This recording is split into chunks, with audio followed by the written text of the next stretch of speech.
श्री शिवाय नमस्तुभयम। दोस्तों, जैसा कि आप सभी लोग जानते हैं कि 8 जुलाई 2026 यानी बुधवार को पड़ रही है आषाढ़ मास की कृष्ण पक्ष अष्टमी तिथि।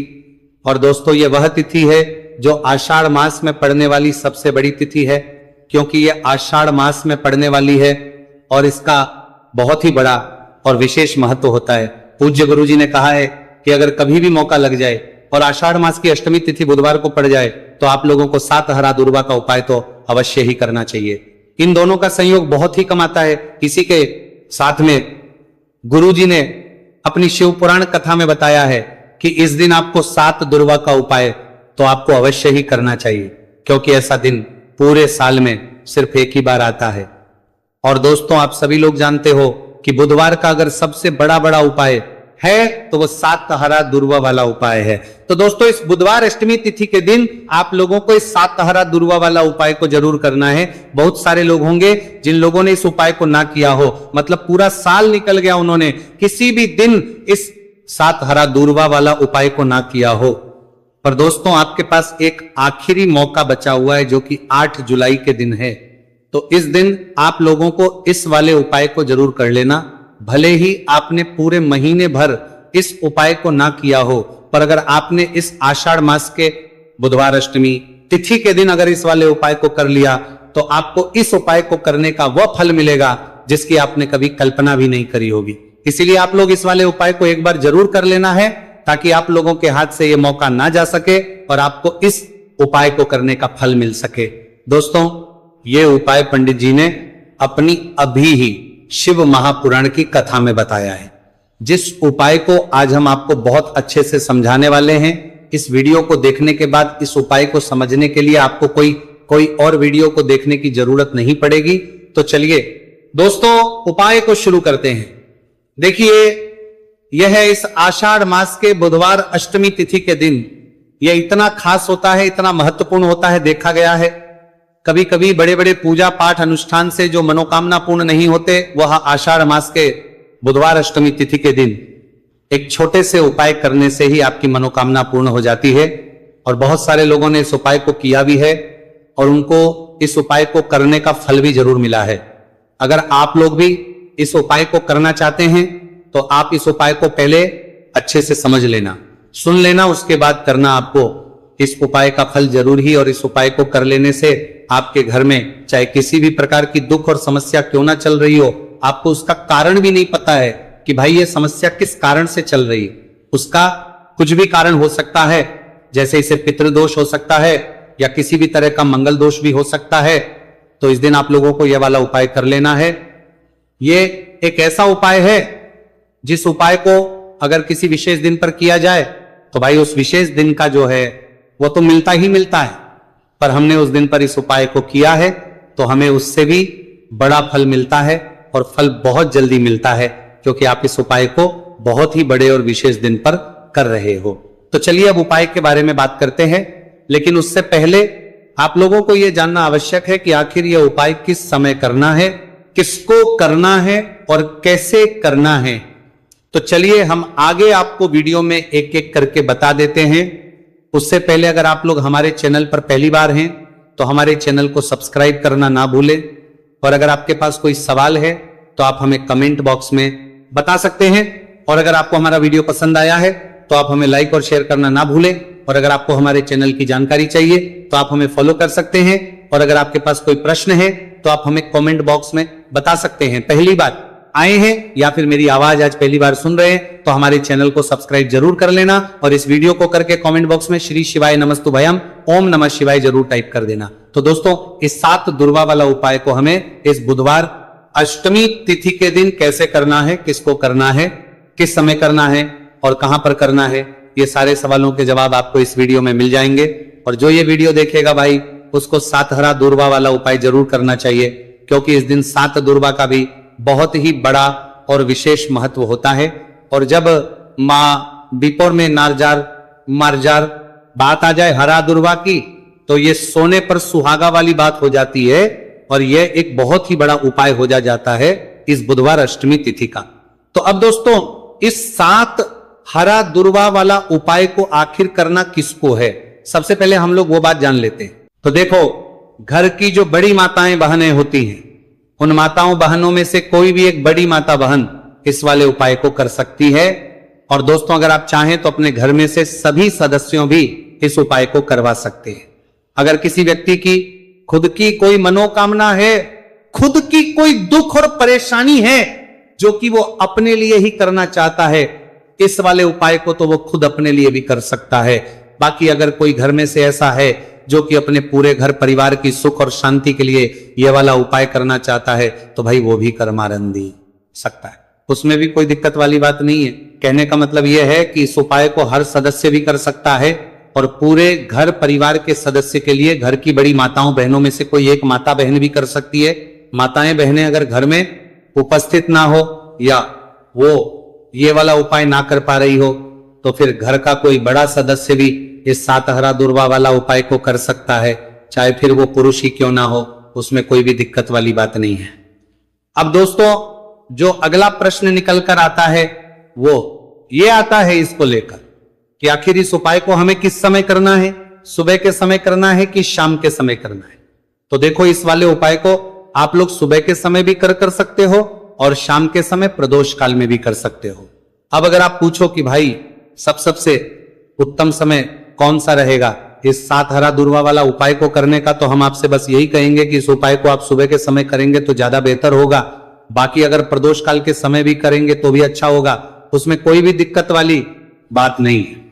तो अब दोस्तों, जो अगली सबसे बड़ी और महत्वपूर्ण बात आती है वो ये आती है कि सुबह अगर हम उपाय को करेंगे तो हमें कितने बजे से लेकर कितने बजे तक के बीच में करना है, और शाम के समय प्रदोष काल में करेंगे तो हमें कितने बजे से लेकर कितने बजे तक के लेंगे बजे के बीच में करना है। तो देखो, सुबह जितनी जल्दी हो सके आप उपाय को करने की कोशिश करना। बाकी अगर कारणवश लेट भी हो जाओ, थोड़ी देर भी हो जाए, तो 10 या 11 बजे तक भी आप उपाय कर लेना, पर 12 बजे से ज्यादा देरी ना हो, ठीक है, इस बात का ध्यान रखना। उसके बाद में दोस्तों, अगर शाम के समय प्रदोष काल की बात करें, प्रदोष काल का जो समय है होता है वो शाम के 6 बजे से शुरू हो जाता है। मतलब शाम के 6 बजे से लेकर शाम के 6 बजे से रात के 8 बजे के बीच का जो समय होता है, यह समय प्रदोष काल का समय होता है। तो इस उपाय को 7 या 8 बजे के बीच में भी कर सकते हो। मैं आप कभी भी इस वाले उपाय को कर सकते हो, उसमें कोई भी दिक्कत वाली बात नहीं है। तो आषाढ़ मास का महीना ही है जो आपको धन, दौलत, पुण्य दोनों ही देने वाला है। आषाढ़ मास के महीने में तुलसी का पूजन करके, श्री हरि विष्णु से जुड़े हुए कुछ उपाय करके आप अपने जीवन की निर्धनता, धन से जुड़ी समस्याएं, कर्जे से जुड़ी समस्याओं को हमेशा के लिए दूर कर सकते हैं। भगवान विष्णु को तुलसी अति प्रिय है, इसलिए उनकी पूजा में भी विशेष रूप से हम तुलसी का उपयोग करते हैं। और बिना तुलसी दल के, बिना तुलसी मैया के श्री हरि विष्णु की पूजा और उनका भोग दोनों ही अधूरे होते हैं। इसीलिए आषाढ़ मास के महीने में ऐसा उपाय आपको बताने वाले हैं जिसे करने से श्री हरि विष्णु की असीम कृपा आपको मिलेगी और मां तुलसी से ऐसा आशीर्वाद मिलेगा। जीवन का हर दुख, हर कष्ट, गरीबी, निर्धनता, कर्जे से जुड़ी समस्याएं, सब कुछ ही आपके जीवन से दूर हो जाएगा और सुख, समृद्धि, धन, वैभव, ऐश्वर्य सब कुछ आपको अपने जीवन में आसानी से मिलने लगेगा। तो चलिए बात कर लेते हैं कि कौन सा उपाय है, तुलसी के पौधे में कौन सी चीज आपको रखनी है और इस उपाय को किस समय करना है। देखिए, सबसे पहले तो आपको बता दें कि अगर आपके घर में तुलसी का पौधा नहीं है तो आषाढ़ मास के महीने में एक तुलसी का पौधा अपने घर में लाकर जरूर लगाएं, क्योंकि आषाढ़ मास के महीने में जो लोग अपने घर में तुलसी जी का पौधा लाकर लगाते हैं, मां तुलसी का पूजन करते हैं, कभी भी मां तुलसी उनके घर में निर्धनता नहीं रुकने देती है। हमेशा उनके घर में धन की वृद्धि होती है, धन की वर्षा होती है। तो जरूर से तुलसी का पौधा आप आषाढ़ मास के महीने में अपने घर जरूर लेकर आए और अच्छे से आपको मां तुलसी का पूजन करना है, मां तुलसी के पौधे की देखभाल करनी है। और वो कौन चीज है जो आपको तुलसी के पौधे में आषाढ़ मास के महीने 8 जुलाई बुधवार अष्टमी तिथि में रखना है, और कैसे ये चीज रखते ही रातों रात आपके जीवन में चमत्कार होगा और आपके भाग्य का भी आपको साथ मिलेगा। तो देखिए, इस वीडियो में जितने भी उपाय हम आपको बताएंगे सभी उपाय सरल है। देखो, गुरुजी ने कहा है कि बुधवार के दिन आपको 7 हरा दूर्वा वाला उपाय तो अवश्य ही करना चाहिए। वीडियो के अंतिम में आपको उपाय बताया है, आपको करना है। देखो, आगे बढ़ने से पहले वीडियो को एक लाइक जरूर करें। देखो, सबसे पहला उपाय, यदि आपके जीवन में कर्जा बहुत अधिक है, आपके जीवन में संकट बहुत अधिक रहते हैं, आपके ऊपर बहुत अधिक विपदा आ रही है, बार बार आपको अपने व्यापार में और अपने धन में हानि देखने को मिल रही है, यानी कि आपको प्रत्येक कार्य में हानि हो रही है, तो आपको यह उपाय करना चाहिए। इस उपाय को करने के लिए आपको 2 चीजों की आवश्यकता होगी। सबसे पहले है, आप जानते हो, जो कि भगवान गणेश जी को समर्पित होती है, तो आपको वो हरा दूर्वा की आवश्यकता होगी, साथ ही में एक लोटा जल की आवश्यकता होगी। और आप जब भी उपाय को करें, जिस दिन भी आपको करें, तो आपको प्रातः कल सुबह ही सुबह वह करना है। इस बात का विशेष रूप से आपको ध्यान रखना है, ठीक है। तो आपको एक हरा दूर्वा लेनी है। अगर आधा हरा दूर्वा भी मिल जाती है तो भी कोई दिक्कत नहीं है, बस आपको हरा दूर्वा है। अगर ज्यादा ना मिले तो उस स्थान पर एक हरा दूर्वा भी ले सकते हैं। हरा दूर्वा आपको आसानी से कहानी पर भी मिल जाएगी। बस याद रखिएगा, शुद्ध दूर्वा, और मतलब उसे शुद्ध करके ही उपयोग में लीजिएगा, है ना। तो आपको करना क्या है, एक हरा दूर्वा या एक से ज्यादा भी हरा दूर्वा आप लोग ले सकते हैं। तो एक हरा दूर्वा अपनी ले लीजिए। एक हरा दूर्वा के साथ में आप 1 लोटा जल ले लीजिए और इन दोनों ही चीजों को लेकर शिवाजी के मंदिर पहुंच जाइए। जी के मंदिर पहुंचकर सबसे पहले आप शिवाजी के पास में बैठ जाइए। शिवाजी के पास में बैठने के बाद जो शिवाजी की शिवलिंग होगी, शिवलिंग के ऊपर सबसे पहले आपको यह दूर्वा को समर्पित करना है। दूर्वा को कुछ इस प्रकार से समर्पित करना है कि जो दूर्वा की दांडी का मुख होगा वह जलधारी की तरफ हो, जहां से जल नीचे करता है ना। और जो हरा दूर्वा का मिला हुआ भाग होगा वो अपने आप शिवाजी के पीछे की तरफ हो जाएगा, ठीक है। तो इस प्रकार से यह हरा दूर्वा का यह दूर्वा आपको भगवान शिवाजी का शिवलिंग के ऊपर समर्पित करनी है। और जो 1 लोटा जल आप अपने साथ लेकर आए हैं, इसी दूर के ऊपर भगवान शिव जी के शिवलिंग के ऊपर एक धारा से आपको समर्पित कर देना है, ठीक है। अब यहां पर देखने बात यह है कि यह उपाय इस व्यक्ति को करना है जिस व्यक्ति की नौकरी नहीं लग रही हो, जो व्यक्ति परीक्षा में पास होना चाहता हो, तो इस व्यक्ति को अपने हाथों से इस उपाय करना है, तभी उपाय कम करेगा, ठीक है। उपाय को करने के बाद आपको 3 महीने उपाय आपको कब तक करना है, जब तक कि आपकी नौकरी ना जाए। जब तक आप इस उपाय को नियम के साथ करो, आपकी नौकरी जरूर लगेगी। अब बात करते हैं दूसरे उपाय के बारे में। तो देखिए, दूसरे उपाय जो है, देखिए, इस उपाय के लिए आपको मात्र 1 लौंग का जोड़ा लेना है, यानी कि 2 फूल वाली लौंग लेनी है। साथ में आपको मात्र थोड़ा सा शहद लेना होगा और इसी के साथ में आपको तांबे के पात्र अंदर शुद्ध जल लेना होगा। अब देखिए, इन सभी सामग्रियों को लेकर के आपको भगवान शिव के मंदिर में पहुंच जाना है। देखिए, ये उपाय आप सुबह से लेकर शाम तक कर सकते हैं। तो वह सबसे पहले तो आपके पास जो 2 फूल वाली लौंग है, उन्हें आपको शहद के अंदर अच्छे से डुबो है, यानी कि दोनों लौंग पर आपको अच्छे से शहद का लेपन कर देना है। अब आपको जो आपके पास एक लोटा जले, सबसे पहले तो उसे शिवलिंग पर धीरे धीरे समर्पित करना है और श्री शिवाय नमस्तुभयम इसका जाप करते हुए समर्पित कर देना है। अब आपके पास जो 2 फूल वाली लौंग है शहद से, उसे आपको शिवलिंग पर अर्पित करना है और आपको प्रार्थना करनी है कि जीवन में जो रोग की स्थिति है वो समाप्त हो, जीवन के जो संकट और समस्याएं हैं वो सभी समाप्त हो, जीवन से जो कर्ज की समस्या है वो समाप्त हो। इस प्रकार से प्रार्थना करते हुए ये जो 2 फूल वाली लौंगी शहद संयुक्त है, आपको शिवलिंग पर अर्पित कर देनी है। आपकी जो भी समस्या होगी इस बुधवार के दिन अवश्य ही समाप्त हो जाएगी। तो इस प्रकार से आपको पहला उपाय करना है। अब हम बात कर लेते हैं दूसरे उपाय के बारे में। देखिए, यह उपाय आपके लिए सर्वश्रेष्ठ होने वाला है। देखिए, इस उपाय के लिए आपको चाहिए होंगे 5 हरा मूंग के दाने, और मूंग के दाने कहीं से भी खंडित नहीं होने चाहिए, इस बात का ध्यान रखें। और इसी के साथ में आपको एक तांबे के पात्र के अंदर अपने घर से शुद्ध जल 1 लोटा जल ले लेना है। अब दोस्तों, इन सभी सामग्रियों को लेकर के आपको सीधे पहुंच जाना है भगवान शिव के मंदिर में। देखिए, इस उपाय को भी आप सुबह भी कर सकते हैं और शाम के समय में भी कर सकते हैं। देखिए, भगवान शिव के मंदिर में पहुंचने के बाद आपके पास जो 5 हरे मूंग हैं, उनमें से पहला जो हरा मूंग है, आपको शिवलिंग के सामने जो नंदी महाराज होते हैं और उनका जो पैर उठा हुआ होता है, वहां पर आपको पहला हरा मूंग समर्पित करते हैं और आपको श्री शिवाय नमस्तुभयम इसका जाप कर लेना है। फिर आपको दूसरा हरा मूंग लेना और शिवलिंग पर जो श्री गणेश जी वाला स्थान होता है, वहां पर आपको ये दूसरा हरा मूंग समर्पित कर देना है। यानी कि शिवलिंग के सीधे तरफ आपको ये दूसरा हरा मूंग समर्पित करना है और फिर आपको ओम गण गणपते नमः या फिर ओम श्री गणेशाय नमः इसका जाप कर लेना है।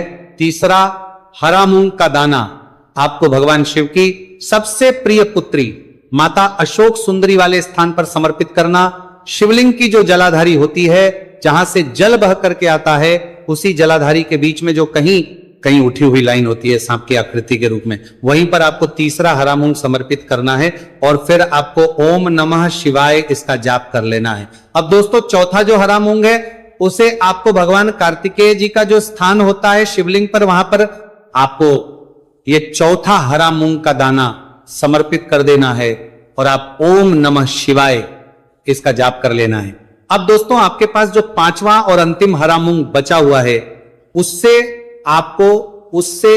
जल के पात्र के अंदर डाल देना है और इस हरे मूंग से युक्त जल से आपको भगवान शिव के शिवलिंग का अभिषेक कर देना है। जल आपको बिल्कुल धीरे धीरे समर्पित करते जाना है और लगातार आपको शिव महापुराण के मूल श्री शिवाय नमस्तु भयम इसका जाप करते रहना है। फिर आपको शिवलिंग के आगे बैठकर, यदि आप अपने बच्चों के लिए यह उपाय कर रहे हैं, यदि आप अपने बच्चों की बुद्धि ज्ञान और विवेक के लिए उपाय कर रहे हैं, तो उसके लिए आपको प्रार्थना कर लेनी है। या फिर व्यापार में वृद्धि करने के लिए ये उपाय कर रहे हैं, तो उसकी कामना करते हुए आपको प्रार्थना कर लेनी है। या फिर अपनी नौकरी के लिए कर रहे हैं, या फिर अपने इंटरव्यू के लिए, या फिर धन की प्राप्ति के लिए कर रहे हैं, जिस भी कामना के लिए आप उपाय कर रहे हैं उसे परिपूर्ण करने के आपको महादेव से प्रार्थना कर लेनी है और फिर आपको वापस अपने घर आ जाना है। पूज्य गुरु जी ने कहा है कि जो भी व्यक्ति इस उपाय को कर लेता है, तो यकीन मानिए आपके जीवन की जो सारे संकट, कष्ट और बाधाएं ही वह सभी समाप्त होंगे। अब हम बात करते हैं अगले उपाय की। इस उपाय के लिए आपको एक दीपक लेना है। दीपक आप मिट्टी का भी ले सकते हैं और शुद्ध आटा मढ़कर उसका दीपक भी आप तैयार कर सकते हैं। अंदर गोलबाती का प्रयोग करना है और दीपक के अंदर आपको शुद्ध घी का प्रयोग करना है। इसी के साथ में आपको मात्र एक फूल वाली लौंग लेनी होगी। अब ये एक दीपक और एक फूल वाली लौंग लेकर के सीधा आपको पहुंचना होगा बरगद के वृक्ष के। वहां पर देखिए, सबसे पहले तो आपके पास जो एक फूल वाली लौंग है उससे आपको बरगद के वृक्ष की जड़ में समर्पित करना है। देखिए, अगर आपके जीवन में कोई भी बड़ा संकट आने वाला है, कोई बड़ा कष्ट आने वाला, तो वह इस उपाय के माध्यम से दूर होने वाला है। महादेव की विशेष कृपा रहेगी कि जो भी संकट आपके जीवन में आने वाला होगा वह भी दूर हो जाएगा। तो आपको एक लौंग समर्पित करनी है बरगद के वृक्ष की जड़ में और वहीं पर आपको जो है गोलबाती वाला दीपक जो आप लेकर के गए हैं उससे भी वहां पर प्रज्वलित कर देना है।